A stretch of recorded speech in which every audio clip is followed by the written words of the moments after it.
नमस्कार विद्यार्थ्यांनो, सहज शिक्षण यूट्यूब चॅनलवरती तुमचे स्वागत आहे.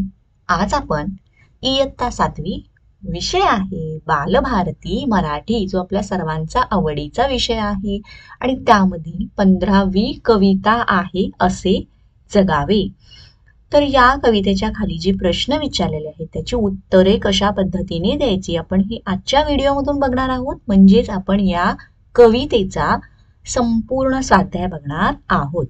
विद्यार्थ्यांनो, तुम्ही जर चॅनलवरती नवीन असाल तर चॅनलला पटकन सबस्क्राईब करून खाली जो बेल आयकॉन दिला आहे याच्यावरती बटन प्रेस करा, सो दॅट तुम्हाला तुमच्या इयत्तेशी रिलेटेड जे व्हिडिओज जेव्हा अपलोड करेन त्याचे नोटिफिकेशन मिळेल, तेही बघता येतील. आणि हो, याच्या आधीचे सुद्धा जे धडे कविता आहेत याचे सुद्धा स्वाध्याय ऑलरेडी अपलोड केलेले आहेत. त्यासाठी प्लेलिस्ट बनवली आहे, त्या प्लेलिस्टमध्ये जाऊन तुम्ही ते सुद्धा बघू शकता. चला तर आपल्या सुरुवात करूयात स्वाध्यायातील प्रश्न पहिला. जोड्या लावा. आणि यामध्ये अ गट ब गट. याच्यामध्ये बघा, अ गटामध्ये काय दिलं आहे आणि ब गटामध्ये काय काय दिलं आहे बघूयात आपण. अ गटामध्ये आहे कवेत अंबर घेताना, काळीज काढून देताना, शेवटचा निरोप देताना, इच्छा दांडगी असेल तर.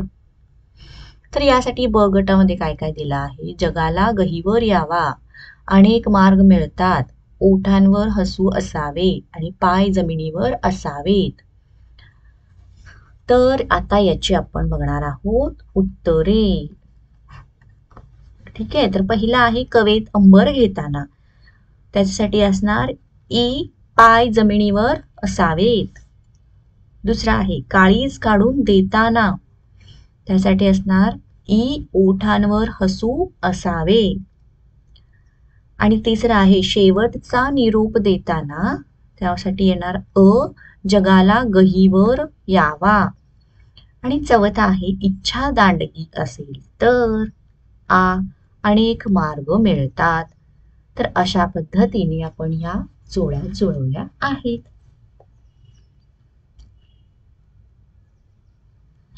प्रश्न दुसरा. खालील ओळींचा तुम्हाला समजलेला अर्थ लिहा.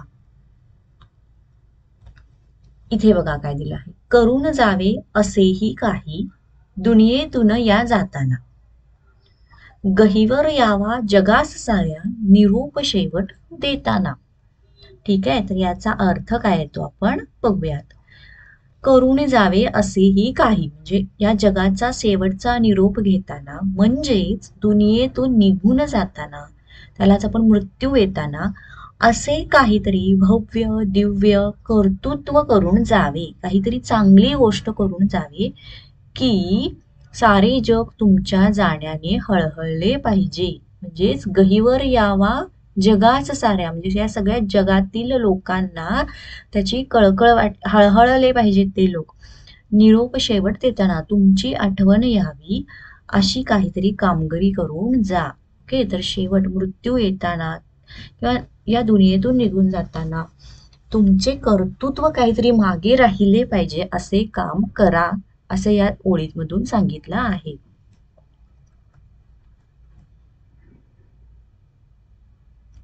आता पुढे आहे प्रश्न तिसरा. संकटात कसे वागावे हे कवितेच्या आधारे तुमच्या शब्दात लिहा. तर खूप छान अशी कविता दिलेली आहे. कोणतंही संकट आलं तर त्या संकटामध्ये कशा पद्धतीने आपण त्याला सामोरे जावं हे या कवितेच्या माध्यमातून सांगितलेलं आहे. तर चला आता याचं उत्तर लिहूया. संकटांना निर्भयपणे सामोरे जावे, म्हणजे घाबरायचं नाही, त्यांना अत्तरासारखे छातीवर झेलावे. डोळ्याला डोळा भिडवून निडरपणे संकटाचा सामना करावा. संकटांना जशास तसे उत्तर द्यावे. तर अशा पद्धतीने संकटाला सामोरे जावे.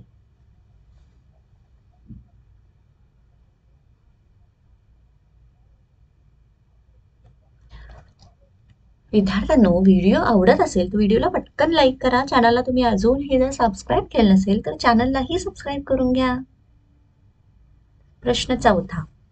संकटांना न घाबरता तोंड द्यावे याविषयी तुमच्या वाचनात आलेल्या एखाद्या प्रसंगाचे वर्णन करा. म्हणजे तुम्ही काही गोष्टीची पुस्तकं वाचत असाल किंवा इतर कोणते लेख वाचत असाल, तर त्या वाचनातून तुम्हाला एखाद्या वेळेस असं आलं असेल की संकट, कोणतंही संकट येऊ दे, तर त्याला घाबरायचं नाही, त्याला निर्भयपणे तोंड द्यायचं.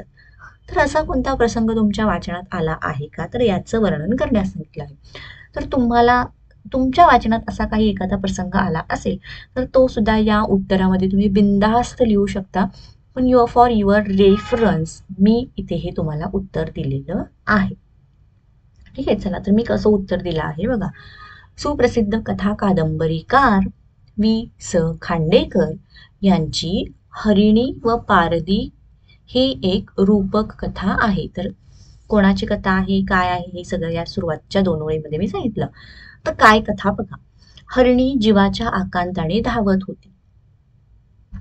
तिच्या मागे एक पारधी बाण रोखून तिचा पाठलाग करीत होता. धावत धावत ती एक पहाडाच्या टोकावर आली.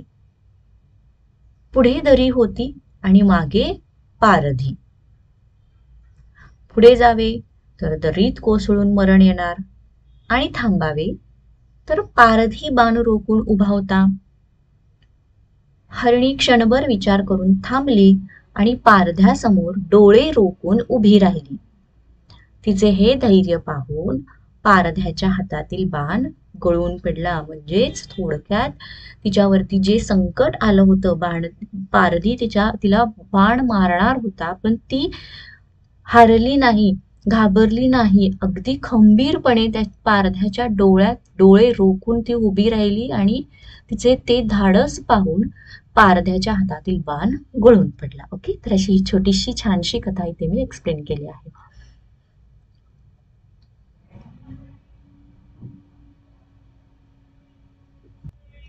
पुढे आहे प्रश्न 5वा.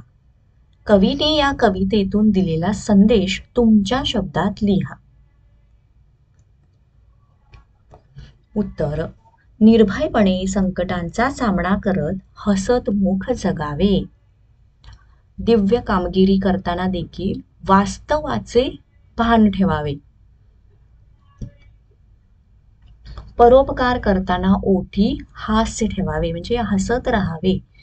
जगातून निघून जात असताना सगळ्यांच्या स्मरणात राहील, म्हणजे सगळ्यांच्या आठवणीत राहील अशी मोठी कामगिरी, म्हणजे असं काहीतरी चांगलं काम करावे. हा संदेश कवींनी या कवितेच्या माध्यमातून दिला आहे.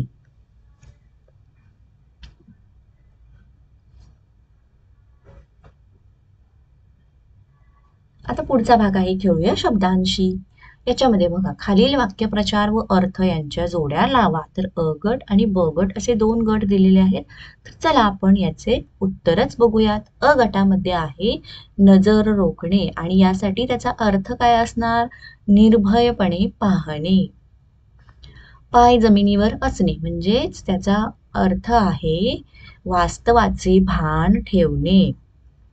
त्यानंतर तिसरा आहे गगन ठेंगणे होणे.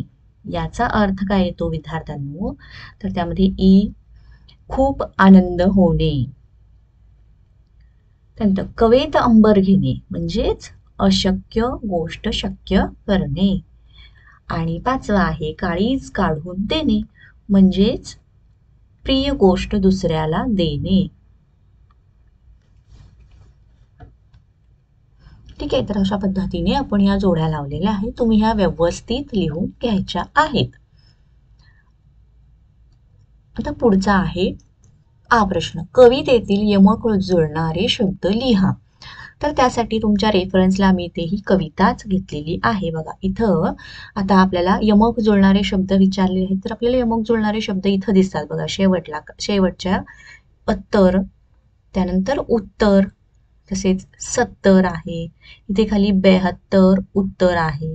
ओके, कातर आणि उत्तर आहे. राईट, तर आपण काय लिहिलं, उत्तर, 70, 72, तसेच पुन्हा उत्तर आणि आहे कातर.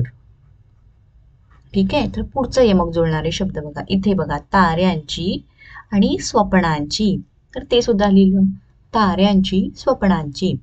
आता नंतर जाताना देताना. तर इथं बघा, जाताना, देताना किंवा घेताना, तर इथे मी असं घेताना सुद्धा लिहिते. ओके, तर अशा पद्धतीने हे यमक जुळणारे शब्द सुद्धा आपले लिहून झाले आहेत. आता पुढे बघूयात. प्रश्न 1. खालील अधोरेखित शब्दांसाठी समानार्थी शब्द वापरून ओळी पुन्हा लिहा. तर हे जे मी हायलाइट केलेले जास्त बोल्डमध्ये जे अक्षर आहेत या शब्दांसाठी आपल्याला समानार्थी शब्द लिहायचे आहेत. तर काय आहे बघा, पाय असावे जमिनीवरती कवेत अंबर घेताना. तर त्यासाठी काय येणार, उत्तर इथं आहे. पाय असावे जमिनीवरती कवेत अंबरच्या जागी आपण इथं कोणता घेतला शब्द, आकाश घेताना. दुसरं आहे, असे जगावे छाताडावर आव्हानाचे लावून अत्तर. तर आता आव्हानासाठी काय समानार्थी शब्द घेतलाय बघा, असे जगावे छाताडावर, आव्हान म्हणजेच काय, संकट, तर संकटाचे लावून अत्तर. तिसरं, असे दांडगी इच्छा ज्याची मार्ग तयाला मिळती 70. तर मार्गसाठी समानार्थी शब्द काय आहे बघा, असे दांडगी इच्छा ज्याची वाटा तयाला मिळती 70.